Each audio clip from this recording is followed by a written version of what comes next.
بسم الله الرحمن الرحيم والصلاة والسلام على أشرف المرسلين إن الله وملائكته يصلون على النبي يا أيها الذين آمنوا صلوا عليه وسلموا تسليما السلام عليكم ومرحبا بكم.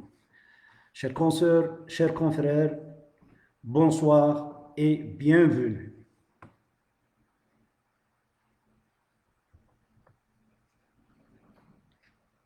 L'intitulé de ma présentation est le suivant: pathologie et chirurgie bucco-dentaire à propos de quelques cas.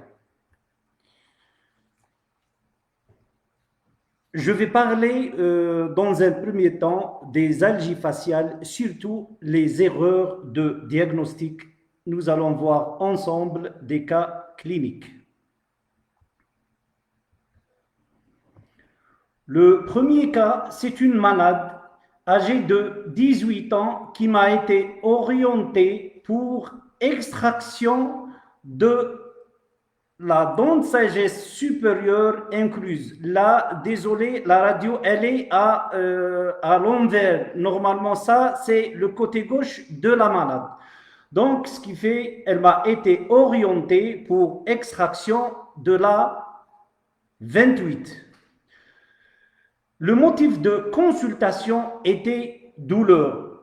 C'était des douleurs à point de départ molaire supérieur, côté gauche. C'est des douleurs provoquées et spontanées qui cèdent avec la prise dentalgique et d'anti-inflammatoires stéroïdiens. Donc, après examen clinique, il s'est avéré que l'origine de cette douleur était non pas la 28 incluse, mais c'était la 27 carriée. Donc, nous avons proposé à la malade un traitement endodontique. Malheureusement, la malade, elle a opté et elle a insisté sur l'extraction de la 27.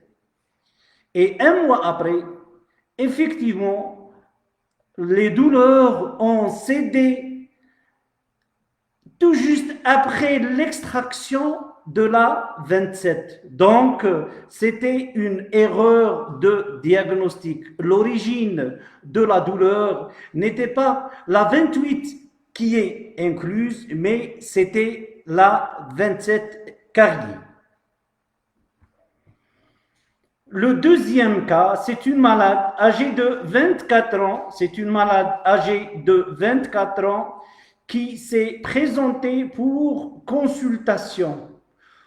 Le motif de consultation était douleur localisée, spontanée et irradiante au niveau de l'hémimaxillaire côté droit. La malade a déjà vu plusieurs dentistes et ils ont incriminé la 16 qui est carriée côté distal et la dent de sagesse, la 48 qui est incluse. Donc, ce qui fait pour les premières consultations, l'origine des douleurs, c'était la 16 carriée distale et la 48 incluses. Ils ont procédé à l'extraction de la 16 et à l'extraction de la 47, comme vous le voyez sur cette radio. La 16 a été extraite et la 47 également saine et elle a été extraite pour pouvoir laisser la place à l'éruption de la 48. Malheureusement, la 48, elle est toujours restée dans sa position initiale. Donc, après consultation, la malade toujours, même après extraction de la 16 et extraction de la 47, 47, pardon, les douleurs ont persisté. Et les douleurs que cette malade m'a décrites, c'était des douleurs spontanées et provoquées, cédant avec la prise également d'antalgiques et d'anti-inflammatoires non stéroïdiens. C'était des douleurs au niveau de l'articulation temporomandibulaire, c'était des douleurs au niveau de la région hémi-arcade supérieure côté droit, avec écoulement nasal et odeur fétide. C'était des douleurs également localisées au niveau de la région cervicale avec fourmillement du membre, c'est-à-dire du bras côté droit. À savoir, la malade, elle travaille comme assistante et elle manipule l'ordinateur. Donc, à mon niveau, j'ai diagnostiqué 3 origines de ces algies faciales localisées au niveau de l'hémi-arcade côté droit. La première cause, c'était une sinusite maxillaire côté droit. La deuxième étiologie, c'était un syndrome dysfonctionnel de l'articulation temporomandibulaire. Et le troisième origine de cette algie, c'était des arthroses cervicales. Donc, j'ai orienté la malade vers un ORL pour avis et une prise en charge de cette sinusite maxillaire. J'ai également orienté la malade vers un rhumatologue pour prise en charge de son arthrose cervicale. Donc, comme remarque, l'origine de cette douleur n'était pas la dent de sagesse incluse. Le troisième cas, toujours dans le cadre des erreurs de diagnostic algie faciale, c'est une malade âgée de 45 ans qui m'a été orientée pour extraction de cette canine incluse. Après interrogatoire et examen clinique, l'origine de la douleur n'était pas la canine incluse, mais c'était un tableau clinique caractéristique d'une névralgie faciale trigeminale. Donc, j'ai mis la malade sous Tegretol et avec un rendez-vous d'une semaine. Après une semaine de contrôle, la malade, elle est revenue et tout est rentré dans l'ordre. Ce qui fait, la malade, elle avait l'habitude de prendre des antalgiques et des anti-inflammatoires non stéroïdiens, mais la douleur, elle persistait toujours. Mais avec la prise du Tegretol, la douleur a cédé. Donc, l'origine de cette douleur localisée à l'hémi-maxillaire côté droit était d'origine névralgie faciale trigeminale. Nous allons passer à d'autres cas cliniques concernant les tumeurs bénignes de la muqueuse buccale. Le premier cas, comme vous le voyez, il s'agit d'une hyperplasie du dentier. Il s'agit d'une hyperplasie du dentier. Là, c'est une hyperplasie de coloration, comme vous le voyez, rose pâle. La consistance, elle est ferme, fibreuse. Donc, c'est une hyperplasie sous forme de feuillet de livre qui fait suite à une prothèse, surtout c'est une ancienne prothèse dans les limites où les bords de cette prothèse sont mal conçus. Donc, le diagnostic le plus possible, c'était une hyperplasie du dentier qui, normalement, le traitement nécessite une exérèse et traitement étiologique, soit changer et de préférence la prothèse ou bien régulariser et régler ses bords tranchants. Donc, nous allons voir la technique d'exérèse chirurgicale de ce genre d'hyperplasie. Normalement, le plateau doit être préparé. La pièce ou bien l'instrument nécessaire pour ce genre d'acte, vous avez la pince à disséquer avec griffe. Donc, le bistouri, manche et lame. Normalement, nous avons 3 lames. Nous avons la lame numéro 11, la lame numéro 15 et la lame numéro 12. Ces lames s'incorporent normalement avec le manche ou bien la manche numéro 3. Moi, selon mon expérience, je préfère la lame numéro 11, ensuite la lame numéro 15 et en dernier la lame numéro 12. Bien qu'il y a d'autres praticiens qui préfèrent la lame numéro 12. Donc, dans un premier temps, voilà, après préparation psychologique de la malade, voilà, ce genre d'acte se fait sous anesthésie locale par infiltration, de préférence anesthésie avec vasoconstricteur, donc infiltration également de l'autre côté. Deuxième temps, voilà, avec la pince à disséquer avec griffe, vous prenez ou bien vous maintenez l'hyperplasie et vous commencez à inciser de préférence à ce niveau en sous-base parce qu'il n'y a pas d'élément noble que vous risquez de léser. Donc, comme vous remarquez la façon de prendre le bistouri, c'est la façon d'un stylo ou bien d'un porte-plume. Vous voyez, on avance toujours avec notre incision en sous-base, toujours on progresse, donc jusqu'à exérèse complète de l'hyperplasie.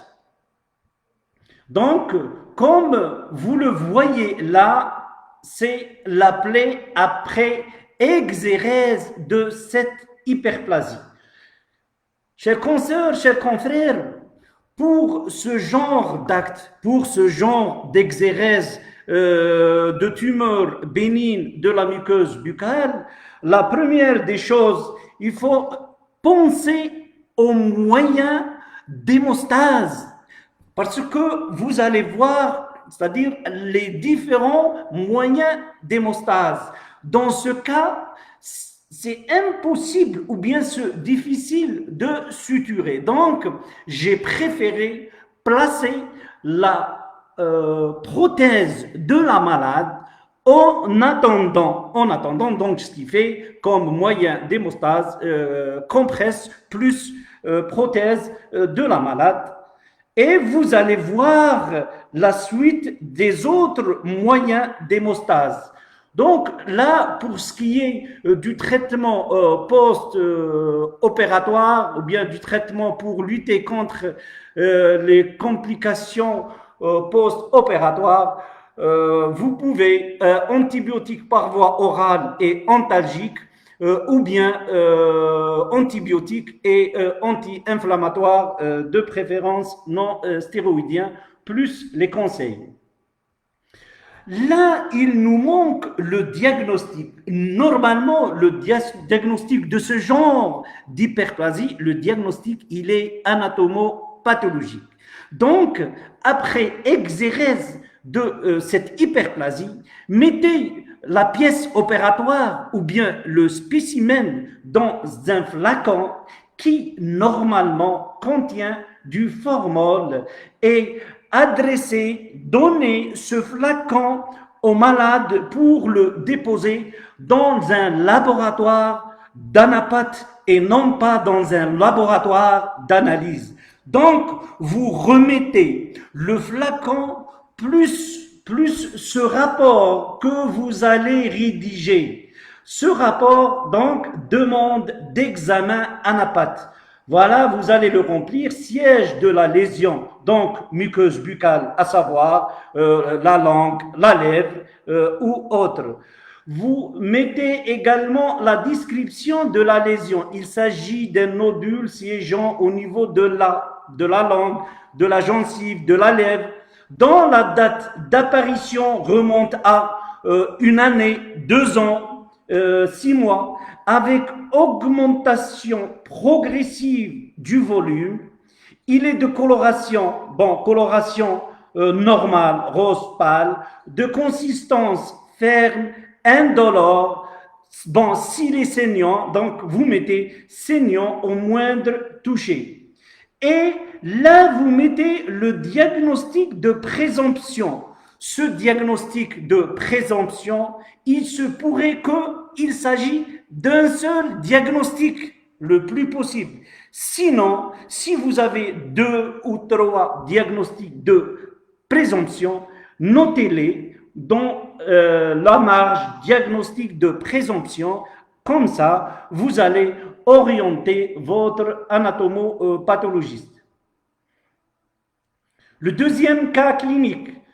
Voilà, il s'agit de ce nodule. Normalement, d'après l'histoire de la maladie et l'examen clinique, donc, voilà, il s'agit là d'une diapnésie. C'est un nodule, comme vous le voyez dans le siège de prédilection et la lèvre inférieure, latérale ou bien la face interne de la joue, comme il peut siéger au niveau du bord latéral de la langue. Et ce nodule, durant l'histoire de la maladie, normalement, il fait suite à un tic de scission à travers un hiatus. Ce hiatus, il peut être soit dent extraite, comme dans ce cas, il peut être malposition dentaire, comme il peut être un diastème. Donc, pour ce qui est de la prise en charge, normalement, l'exérèse chirurgicale, sans oublier le traitement étiologique dans ce cas, est de combler ou bien remplacer cette dent manquante. Donc, dans un premier temps, une anesthésie locale par infiltration et de préférence anesthésie avec vaso sans contre-indication, tout autour ou bien des 2 côtés du nodule. Dans un deuxième temps, maintenez normalement de préférence le maintien ou bien la prise de ce nodule, c'est avec une pince à disséquer avec griffe.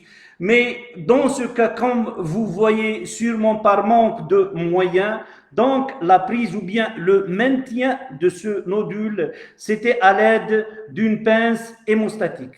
Ensuite, vous voyez le geste avec un bistouri en sous-base, avec un bistouri et une lame numéro 11, exérèse. Donc la plaie, normalement dans ce cas, le moyen d'hémostase, c'est les sutures. Donc 2 sutures en haut séparées, largement suffisant. Donc le traitement médical, là, il est à base, normalement, il est à base dentalgique ou bien anti-inflammatoire non stéroïdien tout court. Mais chez nous, l'antibiothérapie, on ne sait jamais, donc toujours, elle est prescrite. Le troisième cas clinique, c'est un nodule, comme vous le voyez chez une malade âgée de 16 ans, donc au niveau de la gencive. Donc la date d'apparition remonte à 3 ans, avec augmentation progressive du volume sans douleur. Donc c'est les caractéristiques du volet tumoral bénin. Donc à l'examen endobuccal, vous voyez effectivement, c'est un nodule, la coloration, elle est normale, rose pâle, la consistance elle est ferme. Donc, le diagnostic là, le plus possible qui était pour nous, c'était soit un fibrome, soit un épilus fibreuse. La base d'implantation de ce cas ou bien de cette hyperplasie, la base, elle était sessile, la base, elle était sessile et non pas pédiculée. Donc, le traitement là, c'est exérèse chirurgicale plus profiter de l'occasion si par exemple l'étiologie elle est une irritation locale, à savoir tarte, à savoir racine, de faire le traitement étiologique en même temps. Donc, comme je vous ai dit, avant de faire ce genre d'acte, il faut penser aux moyens d'hémostase. Est-ce suture, est-ce pansement, est-ce plaque, est-ce un autre moyen? Donc, vous allez voir le moyen que j'ai utilisé. Donc, j'ai pris empreinte du maxillaire inférieur, empreinte avec tumeur en place, et j'ai demandé à mon prothésiste d'éliminer sur modèle en plâtre primaire, d'éliminer la masse comme vous la voyez là, et de me confectionner une plaque, comme vous la voyez pas, c'est comme les plaques de contention pour le traitement orthodontique. Donc, l'exérèse, voyez la masse, exérèse de cette hyperplasie. Donc, la tumeur, là, elle est sessile. Et comme moyen d'hémostase, là, j'ai utilisé deux moyens d'hémostase. Dans un premier temps, la plaque, et j'ai enduit l'intrado de cette plaque avec un silicone lourd qui est l'Optosil. C'est un deuxième moyen efficace, deuxième moyen d'hémostase. Et autre chose, il va me faciliter la désinsertion de cette plaque. Le quatrième cas clinique, toujours dans le tumeur bénigne de la muqueuse buccale, c'est une hyperplasie localisée au niveau de palais post-antérieur. Là, la date d'apparition, elle remonte à 5 ans, avec augmentation progressive du volume. Sûrement, vous allez vous poser la question, pourquoi 5 ans? Où il était ce malade? Le problème, c'était, ce malade, il a déjà fait consultation chez un premier dentiste et il l'a mis sous traitement médical, sous antibiothérapie anti-inflammatoire. Mais cette masse, normalement, le traitement, il est chirurgical. Le malade, voyant la persistance de cette masse malgré le traitement médical, il a changé un autre dentiste. Le deuxième dentiste, qu'est-ce qu'il a fait? Il a également changé l'antibiotique, donc toujours il a mis le malade sous traitement médical. Et en dernier lieu, ce malade m'a été orienté et le diagnostic pour moi, c'était le diagnostic le plus possible. C'était un fibrome. Donc, vous voyez le déplacement, la malposition de ces dents, c'est suite à l'évolution de cette hyperplasie. En plus de ça, le malade avait un problème parodontal, donc ses dents étaient mobiles. Donc, dans mon plan de traitement, exérèse plus extraction de ces 3 dents qui étaient en mauvaise position et mobiles. Mais toujours, avant de faire exérèse, il faut penser aux moyens d'hémostase. Vous allez voir, c'est-à-dire mon moyen d'hémostase utilisé. Donc, dans un premier temps, j'ai pris empreinte et j'ai demandé à mon prothésiste de m'éliminer sur modèle primaire de plâtre la masse et extraction des dents centrale latérale et me confectionner une prothèse partielle. Donc, cette prothèse partielle, pour moi, c'est un moyen d'hémostase. Ce qui fait, dans la même séance, j'ai fait exérèse de l'hyperplasie et extraction de la dent, exérèse et hyperplasie, et comme vous voyez là, extraction, exérèse et la mise en place de cette prothèse partielle, amovible, dans un but, c'est surtout dans un but hémostatique. Le cinquième cas également dans les hyperplasies ou bien dans les tumeurs bénignes de la muqueuse buccale, également c'est un joli cas. C'est une malade qui s'est présentée pour ce nodule localisé au niveau de la partie antérieure du palais. La malade, elle ne porte pas une prothèse. Justement, elle s'est présentée pour éliminer ce nodule et ensuite confection d'une prothèse. Histoire de la maladie. Donc, la date d'apparition de ce nodule, 10 ans, avec augmentation progressive du volume, sans douleur. Donc, ce qui fait, c'est presque les caractéristiques du volet tumoral bénin. À l'inspection, vous voyez la coloration, elle est normale. À la palpation, elle était entre dure et fibreuse. Donc, comme vous voyez cette radio, cette panoramique, elle montre genre de néoformation osseuse. Même pour moi, j'ai posé le diagnostic de présomption ou bien le diagnostic le plus possible pour moi, c'était un fibrome ossifiant. Mais si c'était un fibrome ossifiant, c'est au cours de l'exérèse, ça sera pour moi difficile de faire exérèse avec un bistouri normalement moyen rotatif.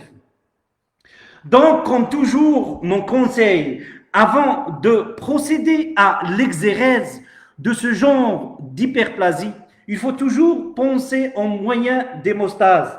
Voilà, j'ai pris empreinte et sur empreinte, j'ai demandé à mon prothésiste de m'éliminer le nodule et de me confectionner, voilà, une gouttière en résine à froid. Donc, ce qui fait, c'est ça le moyen d'hémostase.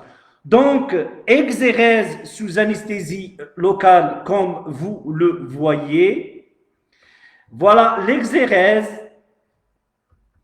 Et la mise en place, vous pouvez mettre cette plaque soit avec un pansement chirurgical ou bien, ça dépend, c'est selon les moyens ou bien comme là, j'ai utilisé compresse au niveau de l'intrado de cette gouttière.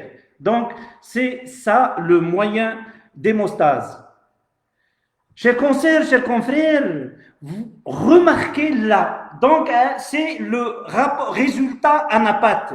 Là, le résultat anapathe, conclusion, c'était aspect histologique compatible avec une diapnosie.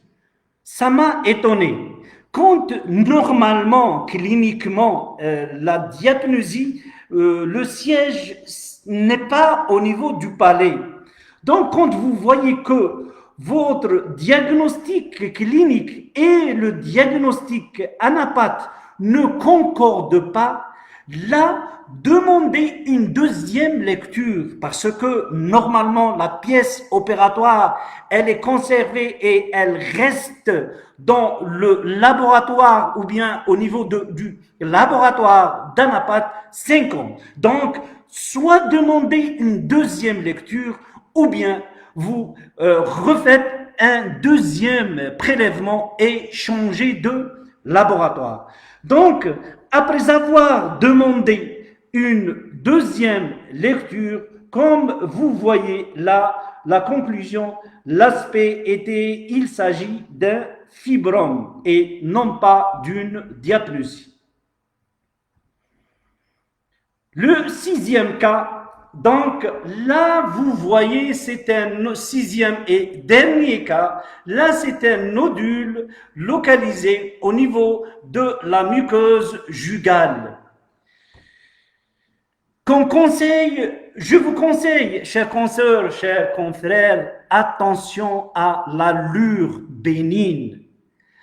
Donc, dans ce cas, ce nodule, la date d'apparition remonte à 2 ans, avec augmentation progressive du volume et sans douleur. Donc, ce qui fait, selon l'histoire de la maladie et selon cette allure, donc on peut dire il s'agit d'une diapnosie. Mais après exérèse et après résultat anapath, le résultat c'était un carcinome épidermoïde.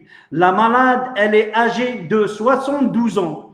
Donc, j'ai orienté malade vers le service de chirurgie maxillofaciale qui travaille en collaboration avec le service de radiothérapie et d'oncologie. Et la malade, elle a été prise en charge pour un carcinome épidermoïde.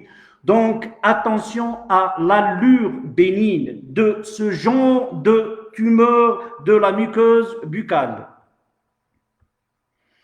Nous allons voir ensemble, toujours dans les cas cliniques, nous allons parler des odontomes.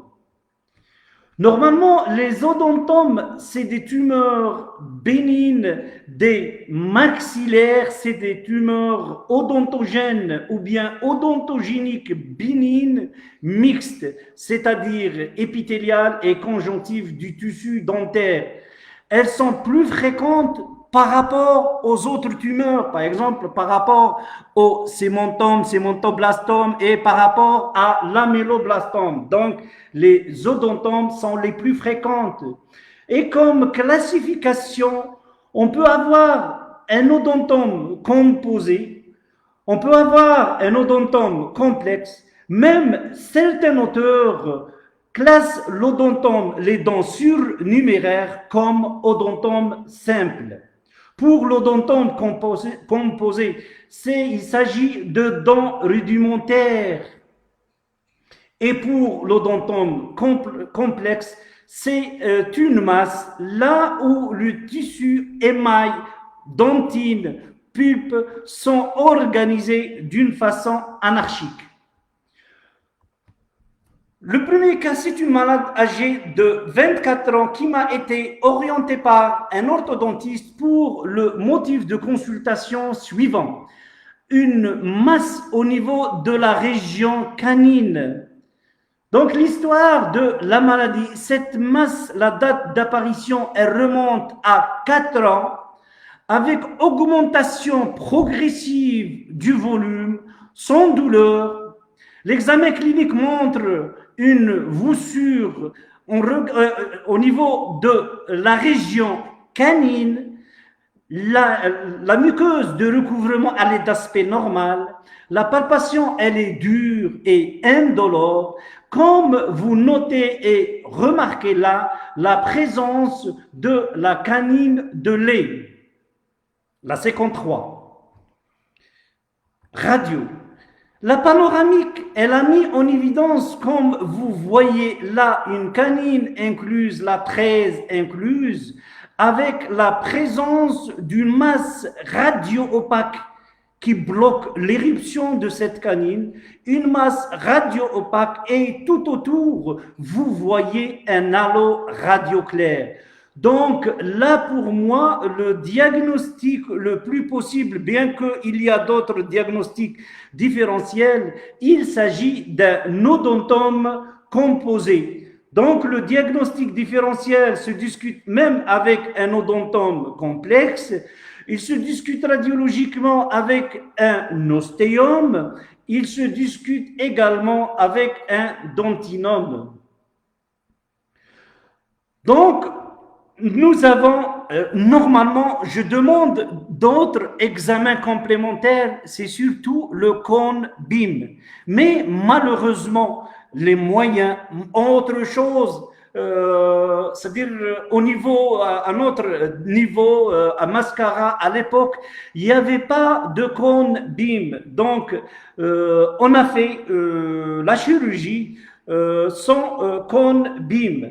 Donc, vous voyez le lombola, double incision, une incision intracirculaire et une incision de décharge oblique dans ce sens. Donc, c'est un lombo triangulaire, décollement ou bien réclinement, mycopériosté, et vous allez vous trouver avec une bosse osseuse.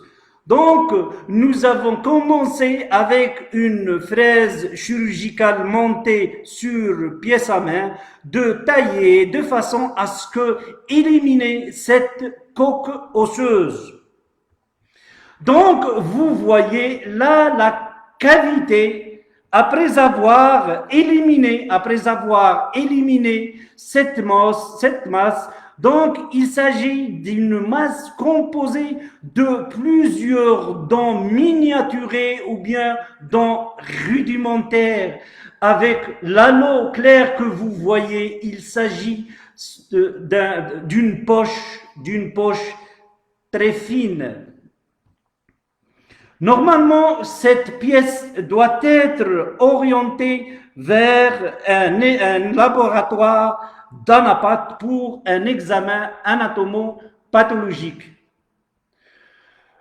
L'autre cas toujours dans les odontomes, c'est une malade âgée de 9 ans qui m'a été orientée également par un orthodontiste pour l'absence, comme vous le remarquez, de la 11. Donc, le premier examen complémentaire radio.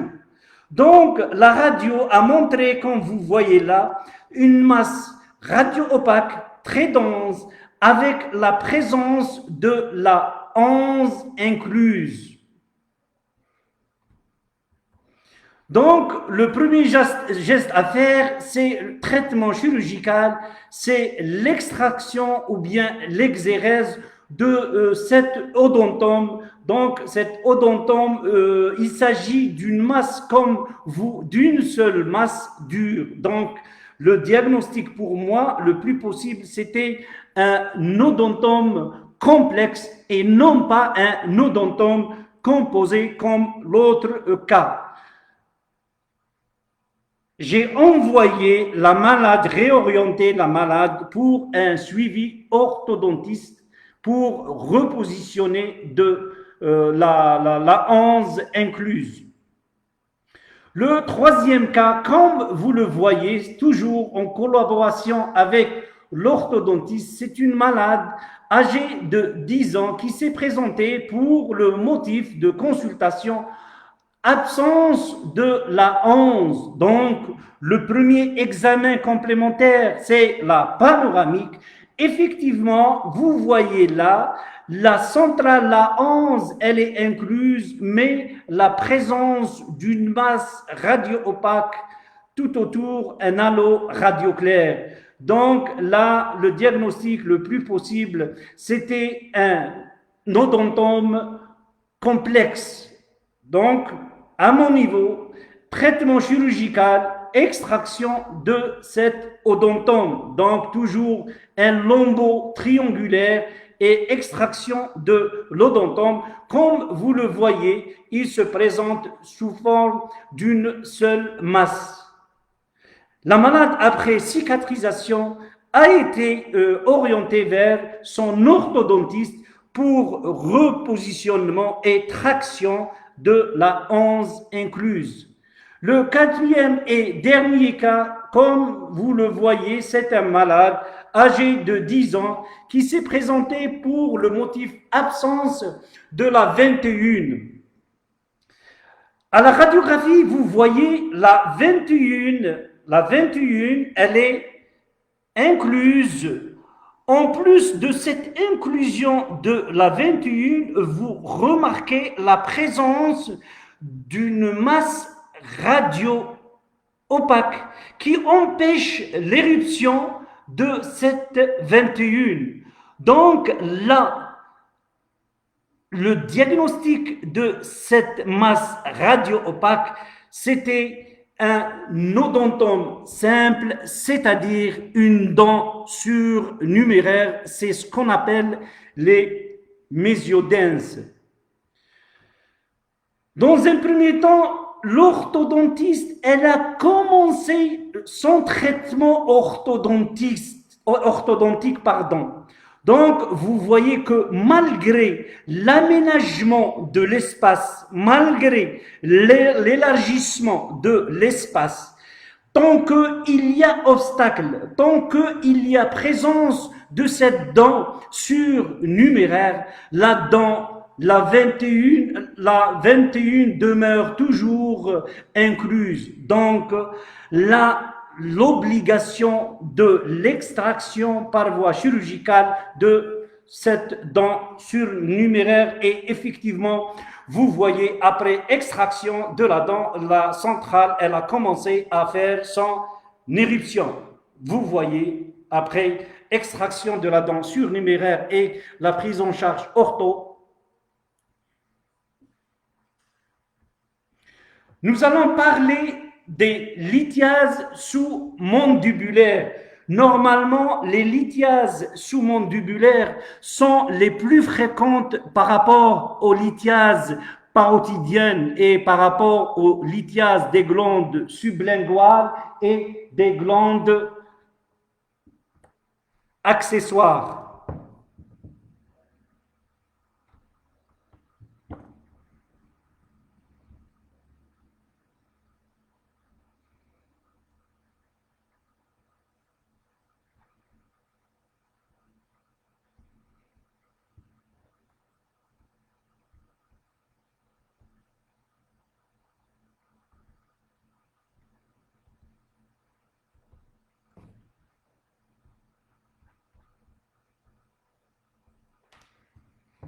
Désolé pour ce problème technique, je continue toujours avec les lithiases sous-mandibulaires.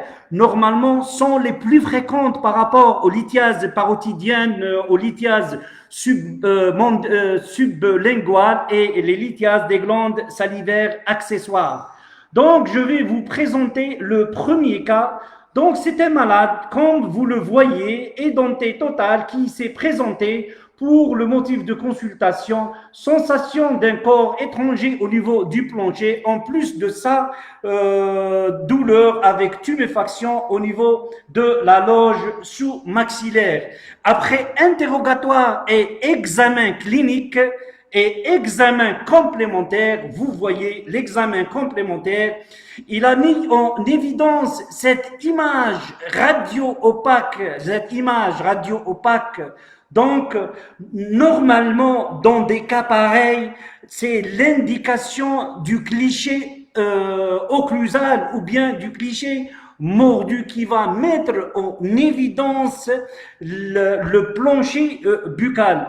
Malheureusement, les clichés occlusales n'étaient pas disponibles. Donc, vu l'interrogatoire et vu l'examen clinique qui a mis en évidence la palpation bidigitale avec un index côté de la main gauche et en endobuccal et l'index du côté gauche en exobuccal, on palpe la glande à partir de l'ostéum du canal de Wharton et tout en allant vers la glande. Donc, ce qui fait cette palpation, elle a mis en évidence la sensation d'une induration localisée au niveau du tiers antérieur du canal de Wharton.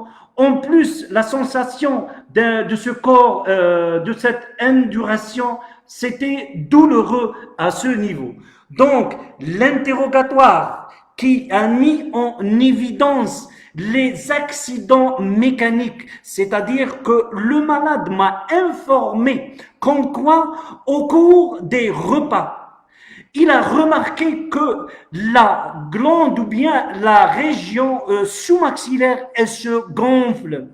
et tout juste après, elle se dégonfle avec une douleur localisée au niveau du plancher avec irradiation vers l'oreille. Donc, cet accident mécanique qui est l'hernie de Garel, c'est-à-dire le gonflement, et la colique de Morestin, c'est-à-dire la douleur, sont rythmés par les repas. Et des fois par la consommation de la vitamine C. Revenons à la radio. Le diagnostic différentiel, la radiologique, se discute avec une canine incluse, se discute également avec racine, se discute avec un odontome. Donc, c'est ça les diagnostics différentiels. Donc, on a procédé à l'extraction vu le volume du calcul et vu la localisation au niveau du 2/3 antérieur du canal de Wharton. Donc, nous avons procédé à l'extraction de ce calcul. L'extraction, elle se fait sous anesthésie locale par infiltration. Deuxième geste, quand vous voyez, vous soulevez le menton, le plancher buccal en plaçant un doigt au niveau de la région sous-mentale. Vous soulevez le plancher buccal et vous maintenez, voilà, le canal sous le calcul. Vous maintenez le canal sous le calcul. Donc, ce que vous voyez, c'est le canal et un coup de bistouri dans le sens antéro-postérieur. Un coup de bistouri, c'est-à-dire une incision muqueuse et une incision de la paroi du canal. Elle facilite l'extraction de ce calcul. Une incision dans ce sens et non pas une incision dans ce sens perpendiculaire au canal. Vous risquez de sectionner le canal. Après extraction, vous voyez le calcul, il a la forme d'un noyau de date avec la présence d'une gouttière. Cette gouttière, elle permet le passage ou bien l'écoulement de la salive. Après exérèse, donc là, vous n'êtes pas obligé de suturer la plaie. La cicatrisation, elle est spontanée. Si, par exemple, on suture la plaie, on risque de ligaturer le canal. De Wharton. Donc, ce qui fait par la suite, ça sera des hernies. Ça va empêcher l'écoulement salivaire. N'oubliez pas le traitement après chirurgie à base d'antibiotiques et à base d'antalgiques. L'autre cas, voilà, comme vous voyez, il est cliniquement évident. Donc, mis à part l'interrogatoire qui a mis en évidence l'hernie salivaire et la colique de Morestin, c'est-à-dire le gonflement au cours des repas. En plus, vous voyez là cette masse jaunâtre qui empêche l'écoulement salivaire et la palpation, elle est dure et elle est douloureuse.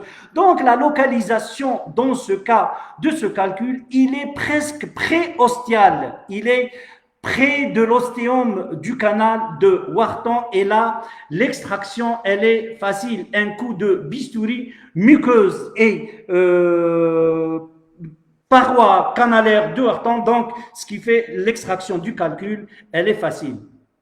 Le troisième cas, c'est une malade qui s'est présentée là pour un accident infectieux. L'accident infectieux, le diagnostic, c'était une sous-maxillite suppurée. Le diagnostic, c'était une sous-maxillite, tuméfaction sous-maxillaire avec douleur, avec écoulement purulent au niveau du canal de Wharton.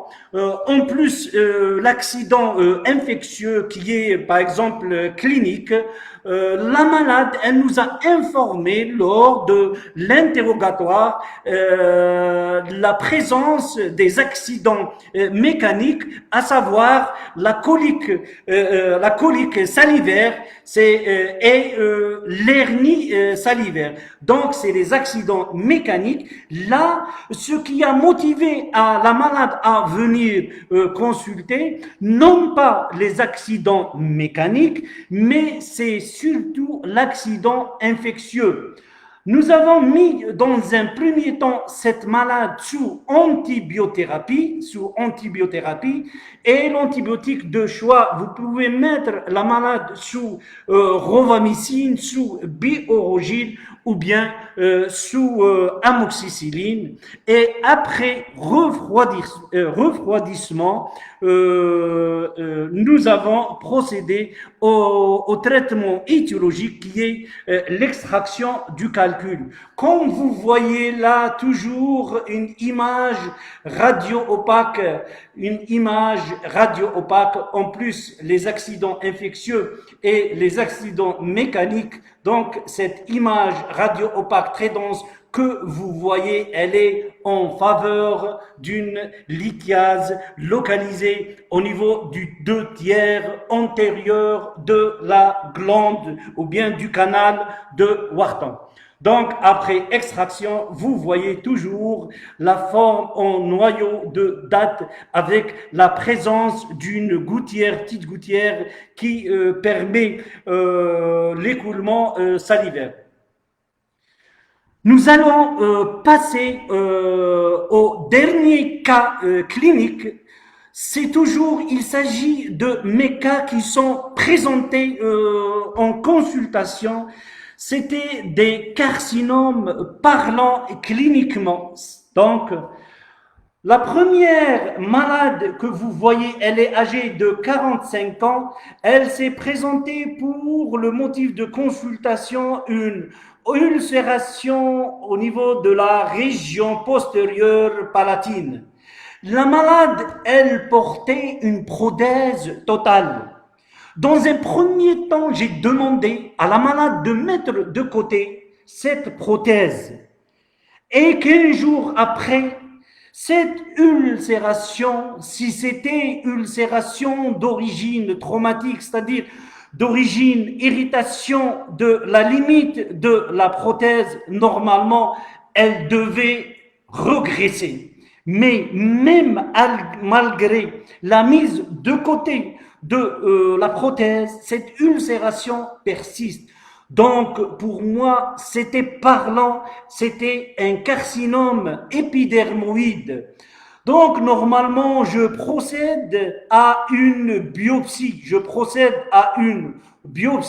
Mais pour ce genre de malade, autant que privé, quand je vois que cette ulcération, il s'agit d'un carcinome ou bien d'une ulcération d'origine maligne, j'oriente directement mes malades vers un service spécialisé. En particulier, c'est le service de chirurgie maxillo-faciale. Et effectivement, le diagnostic était confirmé, c'était un carcinome épidermoïde. Le deuxième cas, comme vous le voyez, c'est une malade âgée de 75 ans. Vous voyez cette ulcération sous une prothèse complet bas, donc ce qui fait cette ulcération bourgeonnante qui n'a pas tendance à cicatriser malgré le traitement médical, malgré la pose de la prothèse. Donc, ce qui fait, c'est une ulcération, vu l'âge, c'est une ulcération suspecte. Donc, la malade, effectivement, je l'ai orientée et le diagnostic était effectivement un carcinome de la muqueuse buccale. L'autre cas également, vous voyez, c'est une malade, le troisième cas, âgée de 68 ans. Elle s'est présentée pour cette ulcération au niveau de la lèvre supérieure. C'est une ulcération, comme vous la voyez, bourgeonnante au bord et versée dans le fond. La palpation, elle était indurée. C'est une ulcération qui persistait, qui n'a pas tendance à se cicatriser. Donc, ce qui fait, vu l'âge, vu la localisation, vu l'aspect clinique, vu l'expérience, la malade a été directement orientée vers le service de chirurgie maxillofaciale et effectivement, après consultation et après prise en charge, le diagnostic était un carcinome épidermoïde au niveau de la lèvre inférieure. Le quatrième cas, toujours dans les carcinomes de la muqueuse buccale, vous voyez, c'est une malade âgée de 55 ans. Elle s'est présentée pour un deuxième avis parce que vous voyez déjà cette malade, elle a été consultée par un ORL pour une ulcération au niveau du bord de la langue et après biopsie, il s'est avéré comme quoi le diagnostic était un carcinome de la langue. Donc, prise en charge onco, radiothérapie et chirurgie.